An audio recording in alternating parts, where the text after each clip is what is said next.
नमस्कार दोस्तों, कैसे हैं आप लोग। राहुल गांधी जी वर्सेस एस जयशंकर साहब, ऐसा रिसेंटली कुछ राहुल गांधी ने बोला जिसको पलट के एस जयशंकर साहब ने डिफेंड किया और राहुल गांधी को काउंटर किया।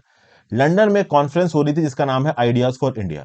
और इस कॉन्फ्रेंस में राहुल गांधी जी ने यह बोला कि इन्होंने बहुत सारे यूरोपियन डिप्लोमेट से बात की और इन यूरोपियन डिप्लोमेट्स का यह बोलना है कि इंडिया के जो डिप्लोमेट्स हैं, इंडिया के जो इंडियन फॉरेन सर्विसेज के ऑफिसर्स हैं, वो अपना स्टांस बहुत हार्ड रख रहे हैं, कन्वर्सेशंस में ज्यादा इंगेज नहीं कर रहे हैं, एक बहुत ही स्ट्रिक्ट स्टांस रख रहे हैं।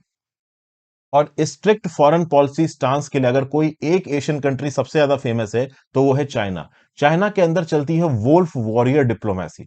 इस वोल्फ वॉरियर डिप्लोमेसी के अंदर चाइना की सरकार अपने डिप्लोमेट्स को प्रॉपर तरीके से ट्रेन करती है कुछ स्ट्रेटेजिक इश्यूज को लेके, और उन इश्यूज को लेके इनके डिप्लोमेट्स लिटरली कई बार बाहर के देशों में लड़ भी जाते हैं वहां के रिप्रेजेंटेटिव्स के साथ। लेकिन इंडिया का फॉरेन पॉलिसी पोस्चर इतना अग्रेसिव नहीं है। उसके बावजूद भी राहुल गांधी जी का यह स्टेटमेंट कि यूरोपियन डिप्लोमेट्स राहुल गांधी जी से यह बोल रहे थे कि इंडियन डिप्लोमेट्स बहुत हार्ड स्टांस रखते हैं। अब देखिए, राहुल गांधी जी का स्टैचर छोटा नहीं है। इंडिया की सबसे बड़ी अपोजिशन पार्टी के एक लिटरल हेड है। कल की डेट में अगर कांग्रेस की सरकार आती है तो प्राइम मिनिस्टर राहुल गांधी बनेंगे, ये सबको पता है। तो राहुल गांधी जब भी किसी विदेश में जाएंगे, दूसरी कंट्री में जाएंगे, तो डेफिनेटली वहां के लीडर्स राहुल गांधी के साथ इंगेज करेंगे, इसमें कोई डाउट नहीं है। तो अब एक इंटरनेशनल प्लेटफॉर्म पे खड़े होकर राहुल गांधी ने बोल दिया कि जो भारतीय फॉरेन सर्विसेज हैं, इंडियन फॉरेन सर्विसेज के जो ऑफिसर्स हैं, इनको थोड़ा कन्वर्सेशन में इंडल्ज होना चाहिए, अपने स्टांस को थोड़ा सॉफ्टन रखना चाहिए, पंचशील के आधार पर काम करना चाहिए, न्यूट्रलिटी को अडॉप्ट करना चाहिए। इस प्रकार की बातें यहां पे बोल दी। अब जैसे ही राहुल गांधी साहब ने यह बात बोली, एक प्रकार से क्रिटिसाइज किया इंडियन फॉरेन सर्विसेज को और उसके बिहाफ पे बीजेपी की सरकार को क्रिटिसाइज कर दिया। वैसे ही डिफेंस में आए भारत की फॉरेन पॉलिसी के हमारे फॉरेन मिनिस्टर जयशंकर साहब। जयशंकर साहब ने सीधे सीधे राहुल गांधी को पलट के बोला कि जी हां, इंडियन फॉरेन सर्विसेज चेंज हो गई है। अब जयशंकर साहब ने यहां पे क्या स्टेटमेंट दिया, ये मैं आपको बताता हूं, कुछ रीसेंट एग्जांपल्स बताता हूं, प्रैक्टिकल तरीके से हमारे डिप्लोमेट्स फॉरेन की कंट्रीज में कैसे काम करते हैं ये बताता हूं। लेकिन देखिए, टर्न ऑफ टाइम देखिए दोस्तों, एक चीज आपको यहां पे बड़ी इंटरेस्टिंग लगेगी। आज से 10-15 साल पहले चले जाओ आप, जब कांग्रेस की सरकार हुआ करती थी सेंटर में, और उस समय पे जयशंकर साहब इंडियन फॉरेन सर्विसेज के एक ऑफिसर थे। आज की डेट में जयशंकर साहब फॉरेन मिनिस्टर हैं और सामने खड़े होकर राहुल गांधी के स्टेटमेंट्स को काउंटर कर रहे हैं। बट उस टाइम पे जयशंकर साहब, जब कांग्रेस की सरकार थी, इंडियन फॉरेन सर्विसेज के एक एम्प्लॉय थे। और उस कंटेक्स्ट में दुनिया में इनका कहां पे पोस्टिंग होगी, फॉरेन सर्विसेज कैडर में कहां पे पोस्ट किए जाएंगे, क्या काम करेंगे, ये डिसाइड करना कांग्रेस के हाथ में था। आप कह सकते हो एक प्रकार से राहुल गांधी के हाथ में था। और आज समय बदल गया है, जयशंकर साहब ओपनली राहुल गांधी को क्रिटिसाइज कर रहे हैं। तो ये एक ऐसा एग्जाम्पल है जहां पे एक ब्यूरोक्रेट ने अपनी काबिलियत के दम पे अपने स्टैचर को बढ़ाया और एक समय पे जो उसका पॉलिटिकल मास्टर हुआ करता था उसके सामने ही उसको चैलेंज कर रहा है। आप कह सकते हो कि जो ब्यूरोक्रेसी में आने की तैयारी कर रहा है, उसके लिए डेफिनेटली एक इंस्पिरेशन की बात है। बहरहाल ये हमारा टॉपिक नहीं है। टॉपिक यहां पे क्या है, क्या इंडियन फॉरेन सर्विसेज के ऑफिसर सच में बहुत ज्यादा एरोगेंट हो गए। एग्जांपल्स देखते हैं। रिसेंटली जब डिफेंस मिनिस्टर और हमारे फॉरेन मिनिस्टर यूएस में गए 2+2 मीटिंग के लिए, तो वहां पे ओपनली सेक्रेटरी ऑफ स्टेट जो यूएस के थे एंटोनी ब्लिंकन और डिफेंस मिनिस्टर राजनाथ सिंह के सामने खड़े होकर जयशंकर साहब ने बोल दिया कि जितना यूरोप एक आफ्टरनून में तेल इंपोर्ट करता है रशिया से, उतना तो महीने में करते हैं। तो आप यूरोप पे फोकस करो, हम पे फोकस मत करो। ह्यूमन राइट्स के इश्यू को लेकर जयशंकर साहब ने यूएस को काउंटर कर दिया कि ठीक है भाई, हमारे यहाँ पे ह्यूमन राइट्स गड़बड़ है, आप परेशान हो, तो आपके यहाँ भी ह्यूमन राइट्स गड़बड़ है, हम परेशान है। अब जयशंकर साहब तो हो गए फॉरेन मिनिस्टर।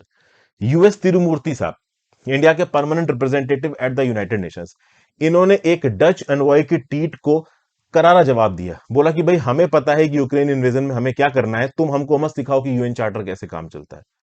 अब अगर आप पहले की बात करो, 10-15-20 साल पहले चले जाओ, कुल मिला के यहाँ पे बीजेपी के टेनोर उससे पहले की फॉरेन पॉलिसी की बात हो रही है, जो कि पॉलिटिकल बैटल हो रहा है, यहाँ पे पॉलिटिकल पिचिंग है इस पर्टिकुलर डिबेट में। तो पहले जो हमारा फॉरेन पॉलिसी स्टांस रहता था वो बहुत ज्यादा एग्रेसिव रहता था पाकिस्तान के प्रति।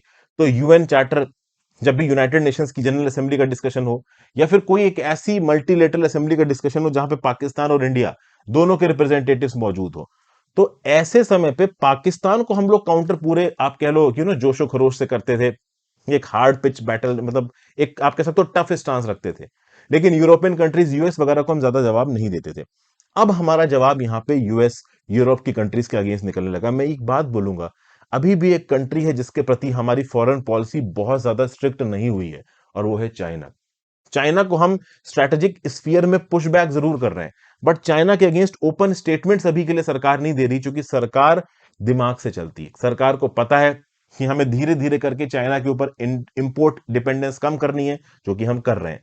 हो सकता है आगे आने वाले 5 से 7 सालों में हम चाइना को भी स्ट्रेटेजिक स्फीयर में बहुत ज्यादा पुश बैक करें और ओपन स्टेटमेंट्स दें उनके अगेंस्ट, बट अभी के लिए चूंकि हमारी इंपोर्ट डिपेंडेंसी उसके उनके ऊपर, तो हम ज्यादा बोल नहीं पा रहे हैं। लेकिन इस यूक्रेन रशिया वॉर में हमने वेस्टर्न प्रेशर्स को बहुत इफेक्टिवली काउंटर किया है, और ये बात वेस्टर्न कंट्रीज को पसंद नहीं आ रही है।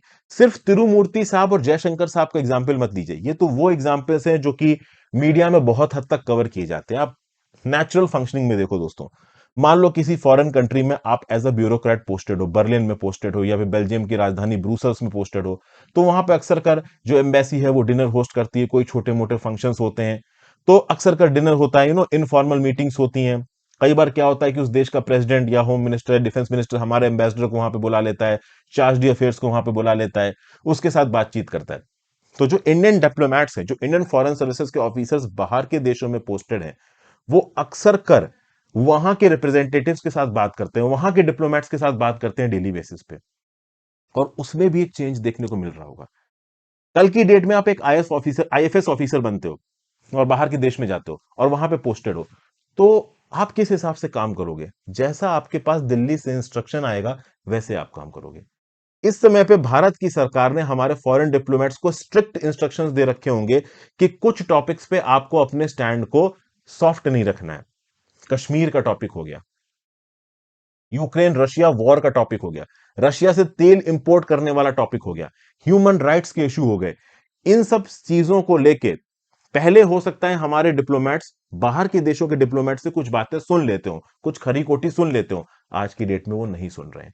और इसी बेसिस पे जयशंकर साहब ने बोला है कि जी हां, इंडियन फॉरेन सर्विसेज चेंज हो चुकी हैं, हमारे डिप्लोमेट्स और हार्डन हो चुके हैं, दिल्ली से जो ऑर्डर्स जाते हैं वो उसको फॉलो करते हैं, और डेफिनेटली इंडिया यहां पे अपनी हार्ड पावर को पोर्ट्रे कर रहा है पूरी ग्लोबल कम्युनिटी के सामने। इनफैक्ट अगर आप देखो, तो भारत की फॉरेन पॉलिसी के कंटेक्स्ट में अगर आप बात करो, तो 2 दिन पहले मैंने एडिटोरियल में एक टॉपिक आपके साथ डिस्कस किया था। वहां पे मैंने आपको क्या बताया था कि भाई देखिए, जो पहला टेन्योर था बीजेपी की सरकार का 2014 से लेके 2019 तक का, उस टेन्योर के समय भारत की फॉरेन पॉलिसी बहुत ज्यादा स्ट्रिक्ट हो गई थी। ऐसा बताया था बहुत ज्यादा एरोगेंट हो गई थी, खासकर नेबरहुड में। नेपाल का जब इकोनॉमिक ब्लॉकेड लगा था, श्रीलंका के साथ डीलिंग्स ले लो, नेपाल के साथ डीलिंग्स ले लो, ये सुहासिनी हैदर जी ने शायद कुछ दिन पहले एडिटोरियल लिखा था। तो उस समय पे जब इंडिया की फॉरेन पॉलिसी बहुत ज्यादा स्ट्रिक्ट हो गई, तो आसपास के देश के साथ हमारे रिश्ते थोड़े बिगड़ने लगे। नेपाल में केपी शर्मा ओली की सरकार आई, बांग्लादेश के साथ सिटीजनशिप अमेंडमेंट एक्ट को लेके यू नो थोड़े माहौल खराब हो रहा था। लेकिन अब जो दूसरा टेन्योर है 2019 के बाद से जो फॉरेन पॉलिसी अपना रही प्रेजेंट सरकार, वो थोड़ी सॉफ्ट हो चुकी है। तो देखिए, फॉरेन पॉलिसी एक टूल है। इस टूल को जो इनकम्बेंट सरकार है, वो ओवरऑल नेशनल हित में इस्तेमाल करती है। अब ओवरऑल इस टूल को कितना एग्रेसिवली एक सरकार इस्तेमाल करती है, ये इस बात पे डिपेंड करता है कि वो सरकार कितनी स्ट्रांग है, वो लीडर कितना स्ट्रांग है। कांग्रेस के समय पे कॉलिशन सरकार थी। मैं ये नहीं बोलूंगा कि जो कांग्रेस के लीडर्स थे वो कमजोर थे, वो कमजोर नहीं थे, लेकिन एक कॉलिशन था, वो कॉलिशन जरूर कमजोर था। उस कॉलिशन में वेस्ट बंगाल के एमपीज का सपोर्ट था, वो किसी मुद्दे को लेके बांग्लादेश के साथ रिवर वाटर शेयरिंग को लेके अपना सपोर्ट खींच सकते हैं। तमिलनाडु के जो एमपीज हैं, वो श्रीलंका के साथ रिश्तों को लेके अपना सपोर्ट खींच सकते हैं।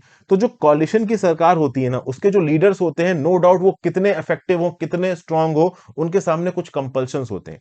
इवन 1990s में जब अटल बिहारी वाजपेयी जी प्राइम मिनिस्टर बने थे, उनसे दिग्गज नेता शायद ही कोई होगा आज तक का, लेकिन उनके सामने भी प्रॉब्लम थी कॉलिशन पॉलिटिक्स की वजह से बहुत सारे ऐसे डिसीजंस थे जिनको इफेक्टिव तरीके से लेने में अटल बिहारी वाजपेयी जी को भी प्रॉब्लम हुई।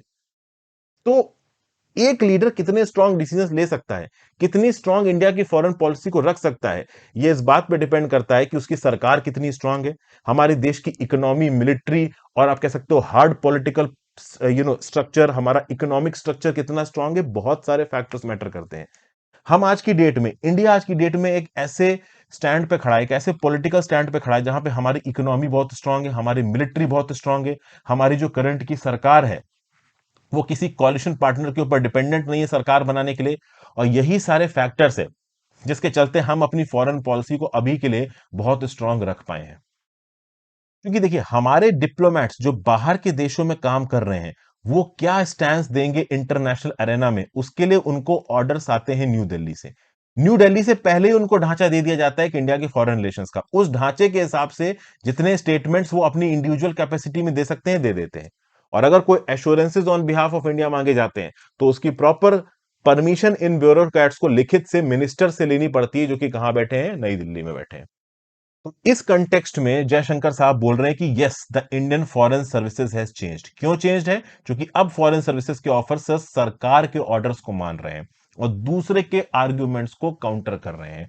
ये कॉन्फिडेंस का प्रतीक है, ऐसा यहां पे जयशंकर साहब बोल रहे हैं। मतलब यहां पे राहुल गांधी जी इंडियन डिप्लोमेट्स के अगेंस्ट बोल के एक्चुअली में बीजेपी सरकार के अगेंस्ट बोल रहे थे, अभी की करंट रूलिंग सरकार के अगेंस्ट बोल रहे थे। तो जयशंकर साहब ने यहां पे डिप्लोमेट्स को डिफेंड किया है। इनफैक्ट वो इंडिया की फॉरेन पॉलिसी को डिफेंड कर रहे हैं। और जयशंकर साहब की तरफ से आया हुआ डिफेंस मैटर रखता है। रीजन ये है कि इंडिया की जो डोमेस्टिक पॉलिटिक्स होती है धर्म को लेके, कास्ट को लेके, उसमें कभी आपने जयशंकर साहब की तरफ से स्टेटमेंट नहीं सुनी होगी। वो एक डिप्लोमैट टर्न्ड मिनिस्टर है। डोमेस्टिक पॉलिटिक्स में उनका इन्वॉल्वमेंट ज्यादा है नहीं। वो सिर्फ अपने आप को एक्सटर्नल अफेयर्स के मुद्दों से रिलेटेड रखते हैं। और एक्सटर्नल अफेयर्स से रिलेटेड यहां पे कमेंट आया तो उन्होंने यहां पे एक रिस्पॉन्स दिया है। अब आपको क्या लगता है दोस्तों, आप नीचे कमेंट बॉक्स में बताओ कि क्या हमारे देश की जो स्ट्रॉन्ग फॉरेन पॉलिसी है, क्या ये सही है? वैसे तो देखा जाए तो आपने भी देखा होगा, कई बार आप बात करते होगे कि यार इंडिया के ऊपर सब अटैक ही करते रहते हैं। 1965 में, 1971 में पाकिस्तान ने, 1962 में चाइना ने, सब हम पे ही अटैक कर रहे हैं। हम क्या किसी पर अटैक नहीं कर रहे? मतलब हिस्टोरिकली हमारी फॉरेन पॉलिसी को बहुत कमजोर समझा गया है। वो कमजोर इसलिए थी दोस्तों, जो कि इंडिया के सामने कंपल्शंस थे, इकोनॉमिक कंपल्शंस थे। हमारा नेबरहुड बहुत हद तक वल्नरेबल है। नॉर्थ में चाइना है, वेस्ट में आप कह लो पाकिस्तान है। तो बहुत सारे आप कह सकते हो कि मजबूरियां होती हैं, कंपल्शंस होते हैं, प्रैक्टिकल रिस्पॉन्स एक इंडिया को रखना है चीजों को बैलेंस रखने के लिए। अब कहीं ना कहीं हम जब इंटरनल फ्रंट पे, फॉरेन फ्रंट पे, इकोनॉमिक फ्रंट पे स्टेबल हो रहे हैं, स्ट्रांग हो रहे हैं, तब जाके ओवरऑल वो जो ट्रेट है वो हमारी फॉरेन पॉलिसी में नजर आ रहा है। तो यहां पे दो तीन सवाल बनते हैं। एक सवाल तो यह बनता है कि क्या करंट इंडियन फॉरेन पॉलिसी का जो स्टांस इस समय पे इंडिया अपना रहा है, जिस प्रकार के स्टेटमेंट्स जयशंकर साहब और तिरुमूर्ति साहब इंटरनेशनल स्टेज पे देते हैं, और आप समझ सकते हो कि जो हमारे दूसरे फॉरेन डिप्लोमेट्स होंगे जिनके स्टेटमेंट्स मीडिया पे इतने कवर नहीं किए जाते हैं, बट वो भी कुछ इस प्रकार की बातें ही करते होंगे जब वहां के डिप्लोमेट्स के साथ बात करते होंगे। तो क्या ये स्टांस, क्या ये एग्रेसिव स्टांस सही है? दूसरा, क्या राहुल गांधी जी का एक इंटरनेशनल प्लेटफॉर्म पे जाके डिप्लोमेट्स को इंडिया की फॉरेन पॉलिसी को क्रिटिसाइज करने वाला ये जो स्टेप है, क्या ये सही है? इन दोनों ही चीजों के बारे में आप नीचे कमेंट बॉक्स में अपने व्यू पॉइंट बताओ। तो एक छोटा सा एनालिसिस किया मैंने यहाँ पे इस चीज को लेके प्रैक्टिकल सेंस में। आई होप आपको वीडियो पसंद आई हो। वीडियो को लाइक और शेयर कर दीजिएगा दोस्तों, इंस्टाग्राम पे फॉलो कर लीजिएगा, टेलीग्राम ग्रुप ज्वाइन कर लीजिएगा, और हो सके तो ज्वाइन बटन और सुपर थैंक्स दबा के हेल्प करें। Have a great day friends, good bye, ध्यान रखिए।